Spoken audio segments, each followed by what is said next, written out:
Hello guys, good morning. এই যে বেরিয়ে পড়লাম। আজকে হচ্ছে কলকাতা যাওয়ার টিকিট কাটার ডেট ছিল, তো আমরা রেডি হয়ে যে বেরিয়ে গেছি। আজকে টিকিট কাটার জন্য মানে কাউন্টারে গিয়েছিলাম। সেখানে গিয়ে দেখি জাহাজ আসবে না। তো কী আর করবো বলো। এই যে টিকিট কাটবো দেখে মানে সে স্কুলে গেলাম মেয়ের, তো একটা ফর্ম দিবে তার জন্য। তো স্কুলের থেকে ফর্মটাও ও নিয়ে আসলো। তো অফিসে গিয়ে দেখি টিকিট কাউন্টারে মানে আসবে না জাহাজ।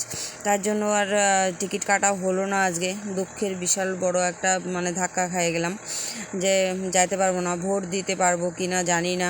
জাহাজের টিকিটের দাম মানে জাহাজ আসবে না, যেহেতু প্লেনের টিকিটের দাম প্রচুর। এখন মনে হচ্ছে বাড়িতে যাওয়াই হবে না। তো দুঃখের মানে আর শেষ নাই। ভোট জানি না দিতে পারবো কি না বলতে পারছি না। তো একটু খিদা পেয়ে গেছিলো, একটু ওই যেখানে খাওয়া দাওয়া করেছি, তারপরে বাড়ি চলে যাব।